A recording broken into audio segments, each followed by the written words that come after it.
Lucas here, Louisiana pain specialist, talking to Mona. She's recently had an L2 kyphoplasty. Want to give us a little heads up? I think we had a boating accident and just unfortunately had a fracture in your back. And tell us a little bit about how that pain was for you afterwards. The pain was awful.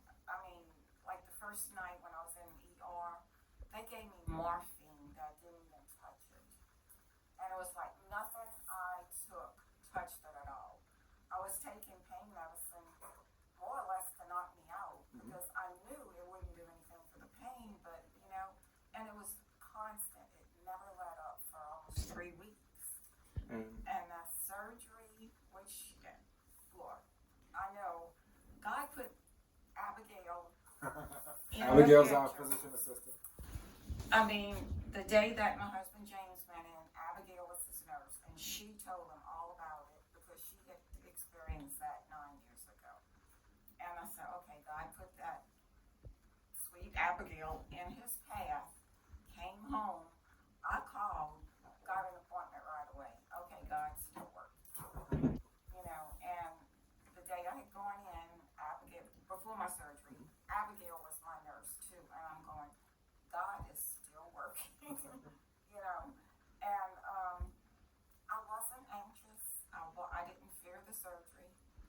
I had a lot of confidence in you because you just bring forth confidence. Oh, thank you. So I knew this was going to be a good fit. And your other, Robin, told me, she says, if I had to go to any doctor, I would go to Dr. Davis. So she reinforced it and reinforced her story with her mother that fell off a horse and was like completely pain-free after that. Very common, unfortunately.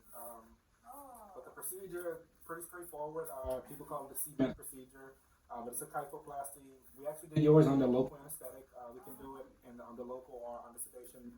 For the sake of time, we went under local. And you did wonderful. I think you heard some hammering, but didn't really feel too much pain. And I think immediately after, kind of felt the results of it, right? Absolutely. I still get like that bad pain, like where it was, like on the side, like down my leg, like for pretty much most of that day. But when I went to bed that night, my mobility in bed was nothing like it was for 3 weeks. I mean, I could maneuver, I could turn over. And before, the pain was so great, I couldn't do that. And that first night, I just slept so well, and every night since. And like I said, the next morning I got up, I dyed my hair. Couldn't do that before because I couldn't bend over. I did 5 loads of laundry, and I felt wonderful. Of course, ibuprofen when I do a little bit, and if I felt it, you eased off. You listen to your body. I listen to my That's body, what I and I always still recommend. do that today. Good. And I think the further you get out, the more it's going to heal, the better. So we still have some dull irritation, but nothing like it was before. But the more we get away from that actual incident, the better it's going to get. But that's the beauty of the kyphoplasty. Your story is very similar, as we talked about earlier, to a lot of other people, that when you have that active fracture, we go in there, we fix it, and almost immediately we have some good results. So hope it keeps going, and